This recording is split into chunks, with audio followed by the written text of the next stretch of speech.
All right, so what I've got on my screen here is a pretty good diagram of what an essay should look like. Have a look at this diagram. Notice that I've got two triangles here, one at the top and one at the bottom, and I've got four squares in between. Those four squares represent what we usually call the body of your essay. And the triangles represent the introduction. Notice it's pointing downwards, directing attention downwards. And the bottom one, the conclusion, which moves out from a main idea to some general ideas afterwards. Let me take each one of those bit by bit and show you an essay. I'm going to show you an example of, again, a pretty good essay. I don't think it's perfect, but it's pretty good. Have a look at an introduction paragraph.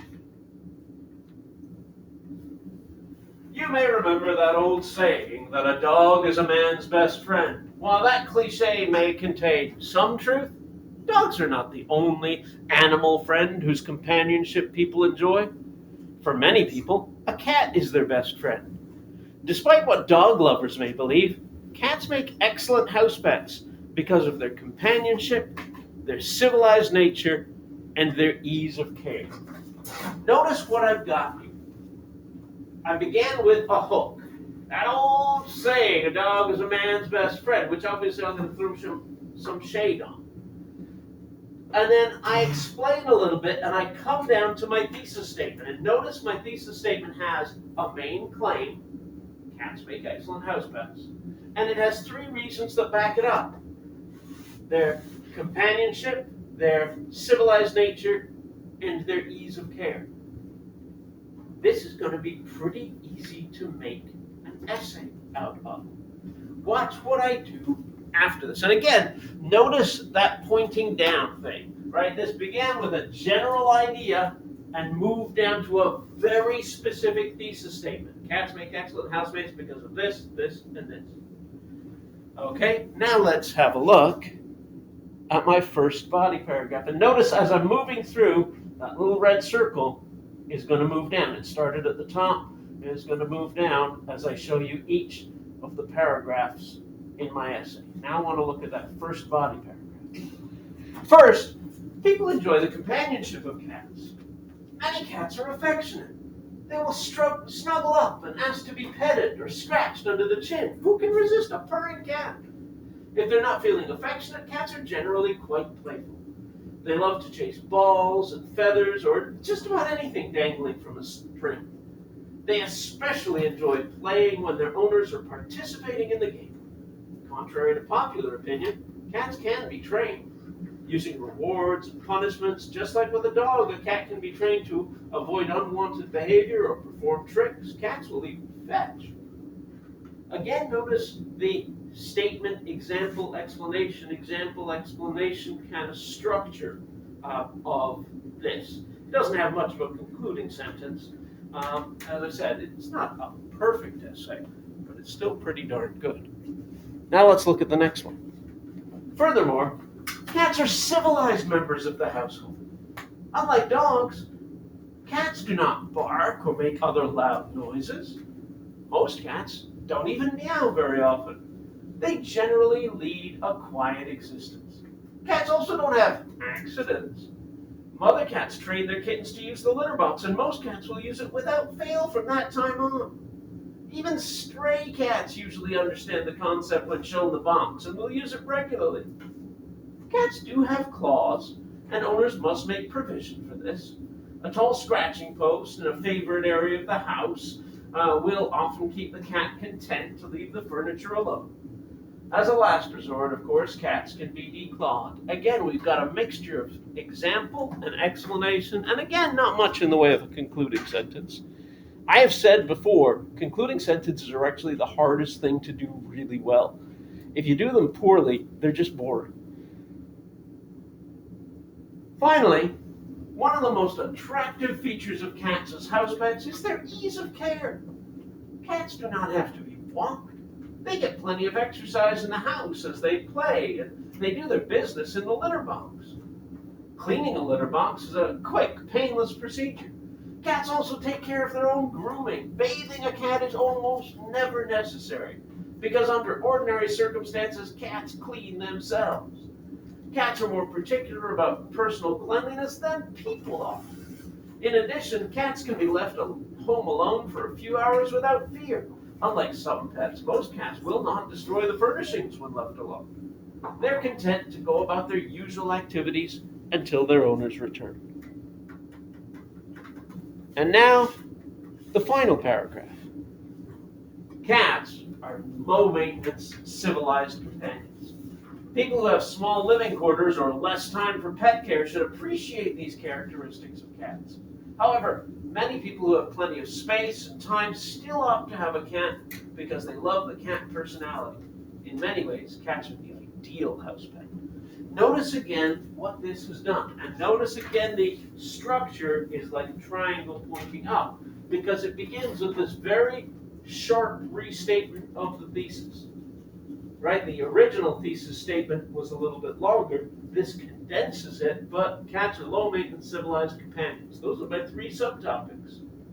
And then we've got some kind of a few further thoughts, just to show I'm still giving it deep consideration, going from that sharp statement of thesis out to some general ideas. Look at it when I put it all together. This is that entire essay. It's just about 500 words long. The whole thing. And it almost completely maps onto each of these paragraphs here. That's a nice, tight essay. It's not perfect. I preferred some wiser concluding sentences at the end of paragraphs. There are some things in there that I would have liked changed, but it's still pretty darn good. Not quite as good was Keisha's one from the book, and I think that's deliberate. I think that's a very clever thing that the author, Sharon Draper, was showing. She's having Keisha be a little bit distracted by the fact that she is grieving, she's having trouble with Andy, and that kind of distracts her from writing as good an essay as she might have otherwise. So let's have a look at her essay. Without friends, life would be boring, lonely, and meaningless. Nobody comes to high school for the teachers, not really. We come to see our friends, to see what they're wearing, who they're going with, who they broke up with, where they're going this weekend. In between that, we go to classes. I don't love this introduction paragraph because she got it wrong. Her thesis statement is right at the beginning when really she should be working up to it and it should be at the end. Nonetheless, she still did a pretty good piece of writing. I would have just preferred it almost to be upside down here. Then let's look at her body paragraphs. Friends make life exciting. A phone call from a friend on a boring Friday night can bring a spark to an evening that would have been spent just watching TV. Going downtown alone is no fun. Going downtown with a friend can be an adventure. We sit on Fountain Square and laugh at uptight businessmen all dressed alike in blue suits and red ties. Alone is just another boring trip with no one to talk to. I like this one. It's got some really good topic sentence stuff going on here, right? I quite often say a topic sentence can be simple and then lead to complexity that way. Her topic sentence is just 4 words long. Friends make life exciting. And yet it gets to the point and prepares for that whole paragraph. Let's look at her next one. With no friends to talk to or to go places with, life can be very lonely. It's sad to be alone. Wanting to share your thoughts with a friend, having no one there except maybe your little brother or sister to be with. Sometimes I feel so alone, I just want to cry. That's why I'm thankful that I have a good friend like Rhonda, who always has a strong shoulder for me to cry on.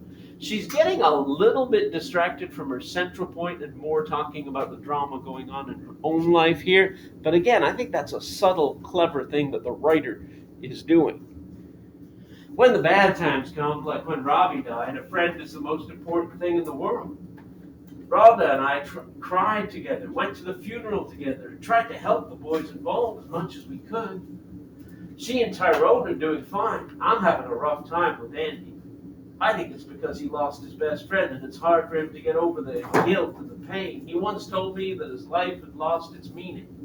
Well, she kind of gets into the life being meaningless without friends here, but it's sort of at the end, and she did just some storytelling before that. So I think she's gotten off track, even more so in her final paragraph. Andy has many good friends who care about him. Even though nobody can take Robbie's place, all of us as friends can survive the situation. She's completely lost the essay structure at this point.